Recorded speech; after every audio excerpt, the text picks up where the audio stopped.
Allahu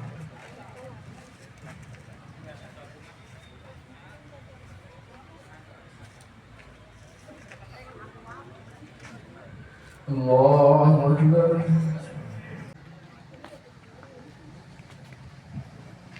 Allah.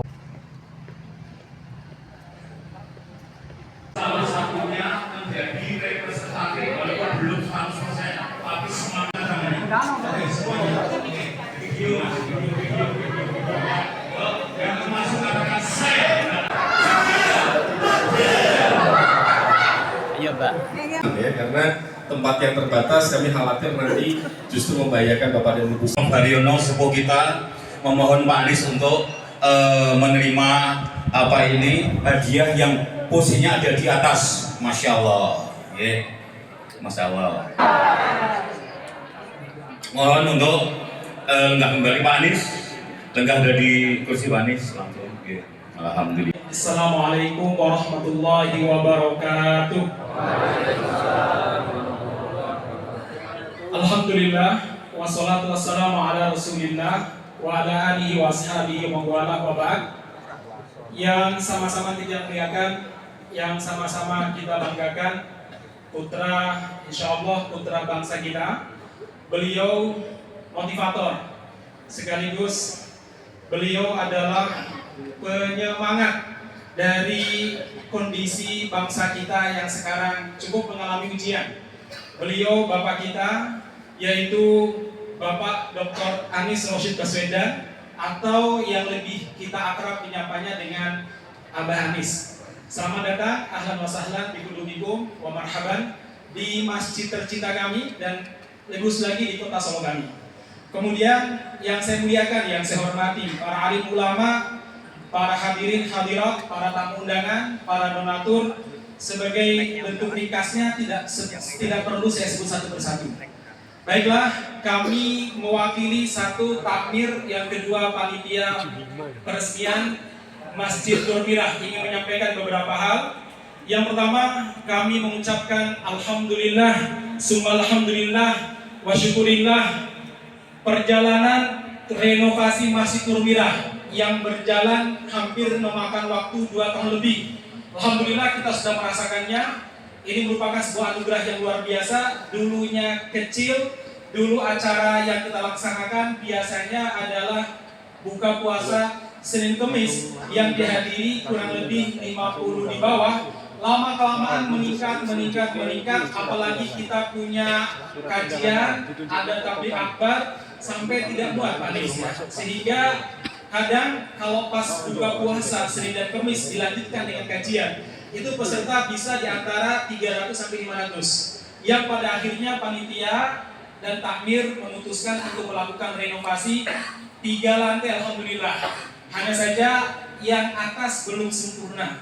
Mudah-mudahan dengan kehadiran bapak-bapak, terkhususnya beliau Abah Anies, menyempurnakan pembangunan kita ini. Insya Allah. Yang awalnya kita anggarkan 3 miliar ternyata mengalami pembengkakan, tapi nggak sampai sejumlah korupsi 10.000 triliun ya, nggak sampai ya. Jadi sedikit tapi berbarokah. Kurangnya kurang lebih sekitar 650 juta ya. Insya Allah saya yakin Ramadan tahun ini kita bisa sholat di atas dan juga di bawah. Insya Allah. Kemudian yang kedua, harapan kami adalah Masjid Nur Mirah ini akan menjadi sentral kegiatan umat Islam Solo Raya. Kami sudah belajar ke teman-teman di Jogokarian, demikian juga Al-Falah, dan beberapa dai-dai nasional yang kita undang di sini. Ada Ustadz Bakhtiar Nasir, ada Ustadz Salim Afilah, dan ada ustadz-ustadz lainnya yang kita undang. Kemudian kami minta masukan-masukannya. Dan kami punya semangat sebagaimana tema pada malam ini, dari Masjid Indonesia Bangkit. Insya Allah ya. Karena kita punya keyakinan Rasulullah SAW pertama kali yang beliau bangun sampai di Madinah adalah masjid. Saya kira itu beberapa hal yang perlu kami laporkan. Kami minta doa sekaligus support dari semua hadirin di sini untuk melanjutkan pembangunan ini, sekaligus menjadikan masjid ini masjid umat, bukan ormas, bukan tokoh, tapi masjid umat, insya Allah. Dan kita ucapkan sekali lagi jazakumullahu khairan semoga Allah membalas dengan limpahan kebaikan kepada beliau Bapak Anies Rashid Baswedan, Abah Anies, yang telah menyempatkan waktu untuk meresmikan masjid kita. Masya Allah, kebanggaan kita. Saya baca biografinya, menyemangati. Insya Allah S1, S2, S3 beliau ijazahnya asli semuanya. Ya, Masya Allah, ya. Karena kita tidak ingin punya pemimpin yang kasihan profesor ini ya, Pak Prof sekolahnya luar biasa sementara ijazah bermasalah ya. Baik, kita tidak ingin ada tipu-tipuan. Saya ingin menyampaikan satu hal. Kalau dulu ketika kami menjadi relawan di Palestina, di Suriah Palestina, ada istilah begini, min huna nabda wa fil aqsa naltaqi. Dari sini kita bermula dan kita akan berjumpa di Al-Aqsa. Sekarang saya mengatakan dari masjid kita berjumpa, Abah, di istana kita akan berjumpa. Terima kasih. Waktu saya serahkan kepada beliau MC. Assalamualaikum warahmatullahi wabarakatuh. Waalaikumsalam warahmatullahi wabarakatuh. Terima kasih Ustaz Masud. Sambutan penggal mewakili takmir, Ketua Panitia Renovasi, Ketua Panitia Acara dan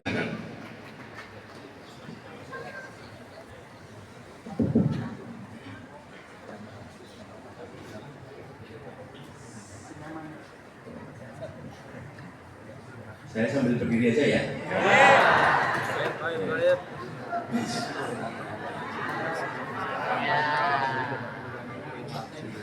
Assalamualaikum warahmatullahi wabarakatuh. Alhamdulillah, alhamdulillahilladzi arsala rasulahu bil huda wa dinil haq liyudhhirahu 'ala dini kullihi wa kafa billahi shahida. Asyhadu an la ilaha illallah wa asyhadu anna Muhammadan abduhu wa rasuluh. Allahumma shalli wa sallim wa barik ala sayyidina Muhammad wa ala alihi wa ashabihi ajma'in. Amma ba'du. Para alim ulama, para kiai, para guru, wabil khusus Ketua Pembina Masjid Nur Mirah Profesor Dr. Haryono, juga Ketua Panitia Peresmian Masjid Nur Mirah Ustaz Izul Mujahid, kemudian juga Pak Warsono, terima kasih yang sudah menampingi dari tadi, juga keluarga yang mewakafkan masjid ini.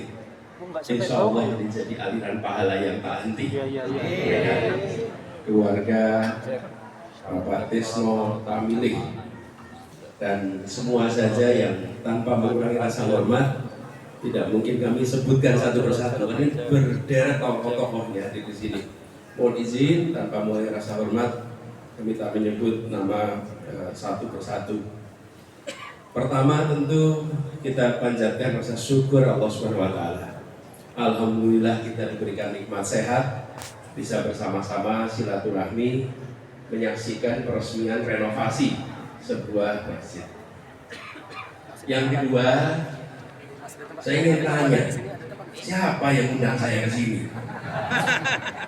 Saya jadi begini Mas, saya betul-betul kagum dengan keuletan takmir Masjid Nur Mirah, karena kami itu niat datang ke Solo, memang ada acara tadi dan acara juga besok. Lalu beredar flyer peresmian Masjid Nur Mirah oleh Anies Baswedan. Dan ini adalah cara mengundang paling menaklukkan, Bapak. Ya, karena kalau mengundang itu kan dikirim undangan, bersedia atau tidak. Kalau ini sudah dikirimkan ke khalayak semua, maka ya mau tidak mau harus datang. Ya.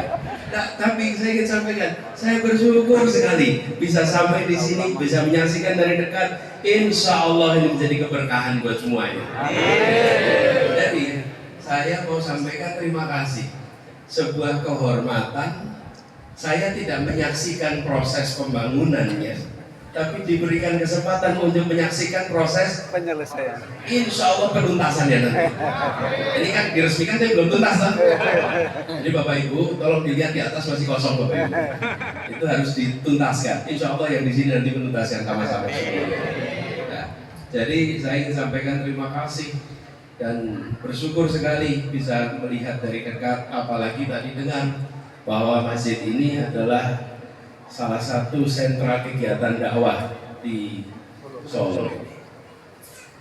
Jadi semua yang kita lakukan di sini insya Allah kebermanfaatan untuk umatnya jelas.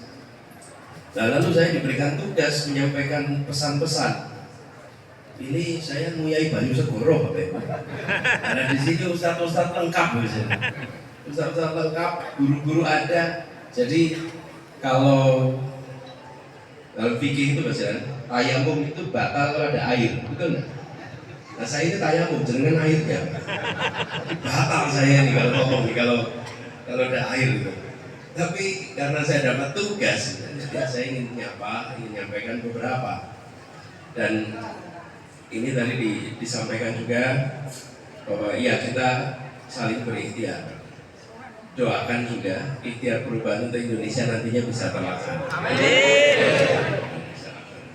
Jadi dengan begitu nantinya bukan saja masjid ini yang maju, tapi bangsa Indonesia yang maju. Seperti pesan di sini. Pesannya adalah dari masjid untuk Indonesia bangkit. Apa sekarang belum bangkit ya? Belum ya? Belum. Semaput. Tadi diceritakan bahwa biaya pembangunan masjid ini membengkak. Saat ini negara sedang efisiensi, Ustaz. Jadi segala macam yang bengkak-bengkak itu, ini agak membengkak ya. Tapi insya Allah tidak menimbulkan kerugian negara ya. Karena sekarang ini banyak yang terjerat kasus karena kerugian negara. Termasuk sahabat perjuangan kami, Pak Tom itu dituduh, ternyata tuduhannya Mengada-ada. tidak jelas. Yang nuduh siapa belum tahu gitu. Nah, tapi kembali ke sini, barangkali ada beberapa ini yang menjadi bahan renungan untuk kita semua.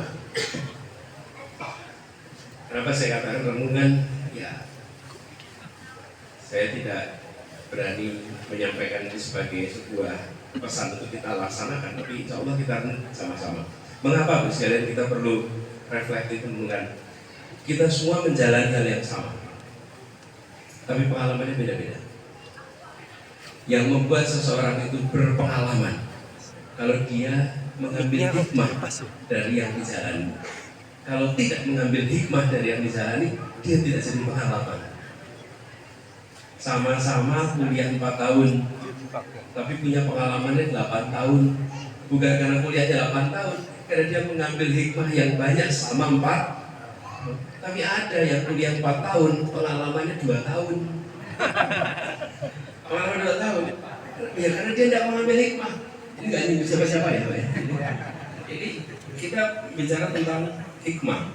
Jadi mudah-mudahan kita bisa mengambil hikmah. Nah, saya ingin berbagi barangkali beberapa hal yang mudah-mudahan jadi hikmah.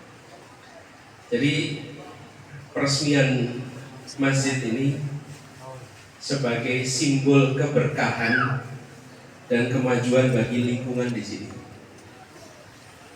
Ada 5 hal mungkin yang bisa jadi bahan renungan. Pertama, tadi seperti disampaikan Pak Ketua Panitia, ketika Rasulullah memulai sebuah fase baru di Madinah, yang pertama didirikan adalah masjid. Dan masjid ini ditempatkan sebagai pusat peradaban. Pusat peradaban. Kalau kita lihat di zaman itu masjid bukan sekedar tempat untuk sujud, tempat untuk kegiatan ibadah mahdoh, tapi juga tempat untuk membangun pendidikan, mempererat ukhuwah, bahkan tempat untuk mendiskusikan masalah-masalah yang ada di masyarakat. Jadi peradaban itu di situ. Tapi Ibu sekalian, para alim ulama yang kami hormati, membangun peradaban itu ada fasenya sampai ke sini. 1, ada proses pengajaran, diajarkan. Lalu akhirnya membangun proses Kebiasaan itu dibangun dari pengajaran. Kebiasaan. Setelah kebiasaan dia menjadi budaya karena dikerjakan bersama-sama. Setelah jadi budaya baru menjadi peradaban. Jadi peradaban yang dibangun itu lewat proses itu. Coba perhatikan, yang laki-laki dianjurkan sholat 5 waktu di masjid, dianjurkan. Ini kita bicara tentang tahun 700-an Masehi ya. Yang laki-laki dianjurkan untuk di masjid. Seminggu sekali wajib di masjid. Kapan itu? Jumat, wajib. Bayangkan di zaman itu belum ada konsep membangun peradaban, orang ketemu semua. Dianjurkan 5 waktu, diwajibkan seminggu sekali. Apa yang terjadi? Ukhuwah itu terjadi. Ketemu semua laki-laki itu seminggu sekali minimal. Minimal. Dan setahun 2 kali laki perempuan berhalangan tidak berhalangan tua muda dianjurkan datang 2 kali setahun. Kapan itu? Terus kalian coba bandingkan lihat kalau dari sisi ilmu sosiologi berdahsyat itu. Bagaimana masyarakat yang dulunya tidak pernah terbayang konsep ukhuwah, konsep ketemuan egaliter ini ditemukan, dan di masjid tidak ada yang namanya elit dan tidak elit, betul tidak? Yang datang awal berdiri di mana? Depan. Kalau mau tahu yang namanya egaliter sesungguhnya, datang ke masjid. Tidak ada tempat yang lebih egaliter. Jadi tolong di masjid itu jangan dikasih tanda-tanda di sini, di bagian depan itu. Betul nggak? Itu namanya memprimitifkan masjid. Nah, kalau sudah diajari egaliter mau diprimitifkan lagi. Betul nggak?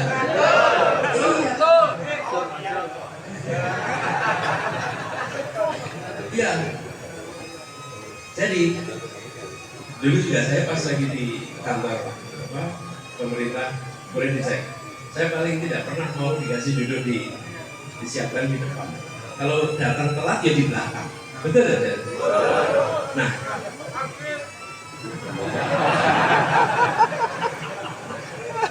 ini tempat paling egaliter. Tidak di tempat inilah, di masjid ini, si miskin yang paling rendah tidak punya perasaan minder untuk berdiri di soft terdepan. Betul tidak? Pernah deh, tidak ada orang miskin semiskin apapun minder duduk paling depan ada. Dan dia tidak minder sedikit pun bila sebelahnya adalah biliuner paling kaya. Betul tidak? Iya. Di mana itu adanya? Masjid. Di tempat lain. Sebentar, baju saya cocok gak ya? Betul nggak ya? Masuk kan? Saya kira-kira cocok gak ya? Ini aman deh. Tahu apa gitu kan kita nggak tahu. Kalau dulu ya. Kalau di Jogja namanya PMT. Aku menjawab sekarang. Gini. Ya, jadi ini adalah sebuah contoh bagaimana Rasulullah membangun peradaban yang egaliter dan dilatih. Betul tidak? Diajarkan, dibiasakan menjadi budaya, lalu jadi peradaban. Nah sekarang kalau organisasi ambil itu ketemuan rutin, kan ada meeting mingguan, meeting bulanan, betul ya? Ini bayangkan sebuah masyarakat dilatih begitu di abad tahun 700-an. Itu adalah sebuah revolusi sosiologi yang dahsyat. Biasanya yang ketemu rutin itu elit saja, yang rakyat kebanyakan tidak ketemu rutin loh, zaman itu.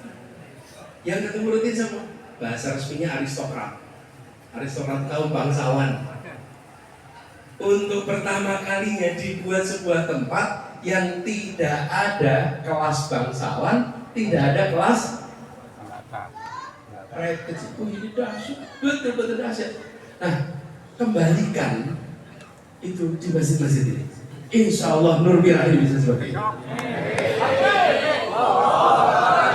Jadi, sebuah revolusi yang dikerjakan di masa itu, yang kemudian punya dampaknya dahsyat. Dan sekarang di seluruh dunia, hanya masjid kita ini yang bisa dimasuki oleh siapa saja. Betul tidak? Nah, kitanya, ini pesan kedua nih, harus menjadi tempat membangun karakter umat. Di sini membela akhlak, membiasakan kejujuran, menumbuhkan rasa tanggung jawab sosial, dan menghidupkan masjid ini untuk kegiatan amaliyah sekaligus fondasi keimanan kita. Jadi pesan kedua itu. Yang ketiga, merawat atmosfer kebersamaan dan kolaborasi. Itu pesan ketiga. Atmosfer kebersamaan. Kenapa? Karena masjid ini rumah bagi semua tanpa sekat dan pembatas apapun. Nah, kenapa saya sampaikan dua ini? Karena begini, kita kalau di masjid sering bertemu dengan jamaah dari mana-mana. Seringkali kita ini cepat sekali mendeteksi kalau ada jamaah baru datang ke sini, dilihat bedanya apa ya sama saya. Betul loh, Jan? Datang tamu sholat di sini, lagi ketua Maliki, ada sapi. Nanti datang iki ketua Hanafi gitu. Kita itu cepat sekali mencari beda di antara kita, tapi lambat mencari kesamaan. Nah, masjid ini jangan mencari perbedaan. Nanti jamaah yang datang ke situ beda-beda. Wah, ini kok celananya cingkrang, kayak pesannya kurang kayak gini. Kurang bahannya Pak itu. Betul tidak? Ini kita ini cepat sekali mencari beda. Tadi saya sampaikan, masjid ini harus tepat membangun kebersamaan. Jadi, sudah dari dulu kita diajarkan untuk tidak membeda-bedakan. Jangan sampai kita sekarang mulai melakukan pembeda-bedaan. Ini harapannya nanti jadi penguat. Di pesan keempat, masjid sebagai penguat untuk keseimbangan antara ikhtiar dunia dan ikhtiar mencapai akhirat. Jadi dua-duanya dapat. Hablum minannasnya dapat, hablum minallahnya, dan harapannya memberikan kebermanfaatan bagi semua. Dan di masjid ini semua dibahas, semua termasuk urusan kemasyarakatan. Jadi kami usul supaya jangan menghalangi pembahasan apapun di masjid, dibahas semuanya. Memang kalau masa kampanye tidak boleh untuk kampanye, tapi itu kan kampanye. Tapi kalau menyelesaikan permasalahan-permasalahan yang ada di sekitar sini, kembalikan tempat ini. Dan itu artinya bagi kepengurusan membuka diri. Lalu pesan yang kelima, yang terakhir, di dalam fase peresmian masjid ini kita hidup di abad 21. Salah satu masalah kemanusiaan terbesar yang kita hadapi namanya kerusakan lingkungan hidup. Di Jakarta kemarin bulan Juli banjir, hujannya deras sekali. Juli itu biasanya musim kering, Pak. Sekarang bulan Juli banjir, betul tidak? Dulu kalau hujan itu kalau apa? Berber kan? Apa berber itu?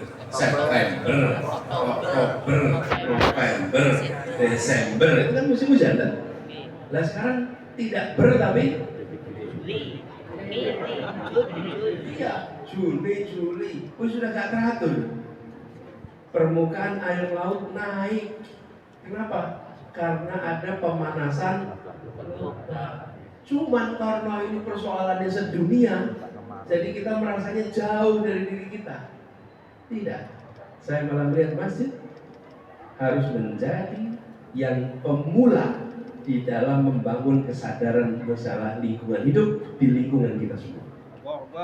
pengelolaan air di masjid ini mudah-mudahan bisa dikelola dengan didaur ulang. Didaur ulang dan dimanfaatkan untuk kebutuhan di sini. Kenapa? Karena semua kita tahu bahwa masjid itu salah satu tempat penggunaan air paling banyak. Dan sedangkan semua masuk sini butuh dulu. Butuhnya di mana? Yang mayoritas butuh di mana? Di masjid. Setiap Jumat itu begitu banyak. Setiap hari biasa penggunaan air, pendaur ulangan air, mohon jadi perhatian. Sehingga di masjid ini bisa jadi contoh bahwa umat Islam di kampung mana ini? Keratonan. Di kelurahan Keratonan ini bisa jadi contoh. Kita tahu ada beberapa masjid yang bisa jadi contoh pengelolaan dana. Nah, kami usul untuk pengelolaan lingkungan kalau boleh dikelola dengan baik. Harapannya nanti ke depan kita masih banyak punya contoh-contoh masjid, terutama di daerah perkotaan. Karena di masalah perkotaan itulah yang kita merasakan dampak kerusakan lingkungan yang luar biasa. Nah, mudah-mudahan ini menjadi perhatian dari kita semua. Tapi kita semua berharap ini menjadi bahan refleksi. Tadi saya sampaikan, ini bahan renungan untuk jadi hikmah.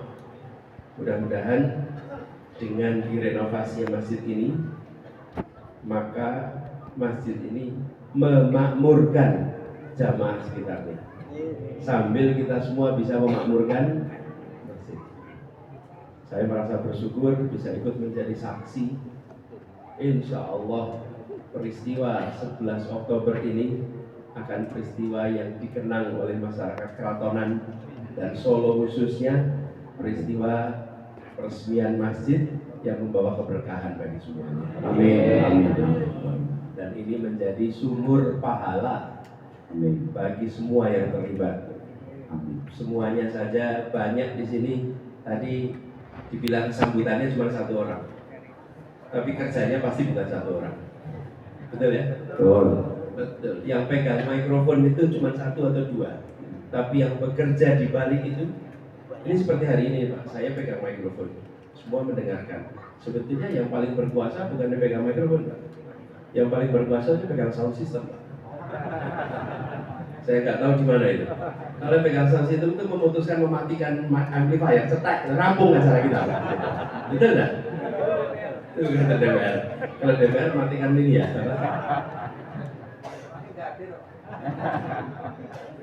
Jadi kembali ke sini, ini adalah kerja sama-sama, insya Allah jadi sumur pahala yang aliran jariahnya tidak akan pernah berhenti. Semuanya dilipat gandakan bagi semua yang terlibat. Saya sampaikan terima kasih kesempatan untuk bisa ikut menyaksikan dari dekat. Insya Allah Allah memberkahi semua yang terlibat dan memberikan kepada kita semua kemudahan di dalam menjalankan amanah yang ada di sini. Yang mana? Mungkin itu ya bisa saya sampaikan. Sekarang aja sama teman. Assalamualaikum warahmatullahi wabarakatuh. Waalaikumsalam. Kami jalan.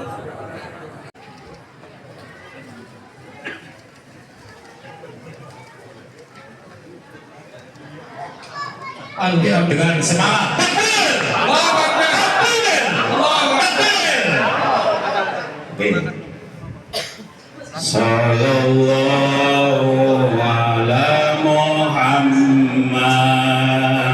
Sallallahu alaihi wasallam. Sallallahu ala. Minta maaf. Baik, ya, terima kasih. Kita akan ke acara berikutnya, Bapak dan juga tamu undangan lainnya.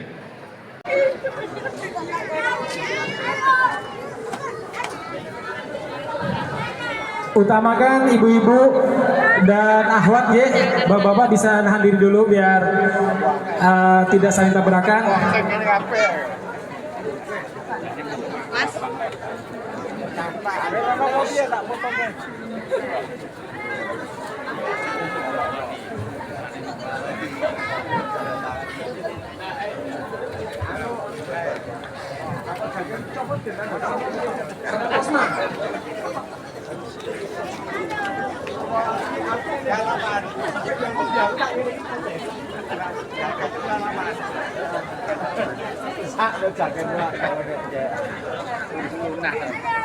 Tunggu pada panitia yang telah mengamankan kotak infak yang telah diedarkan tadi, ditunggu segera ke ruang transit.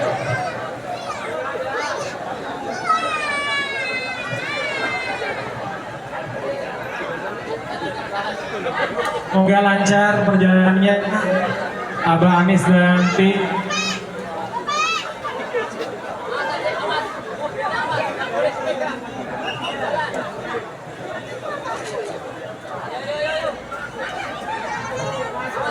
Terima kasih, selamat jalan.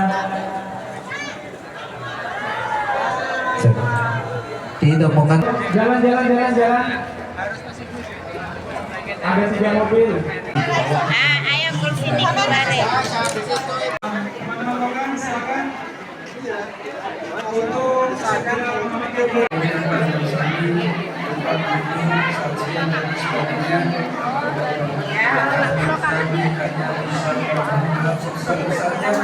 Setelah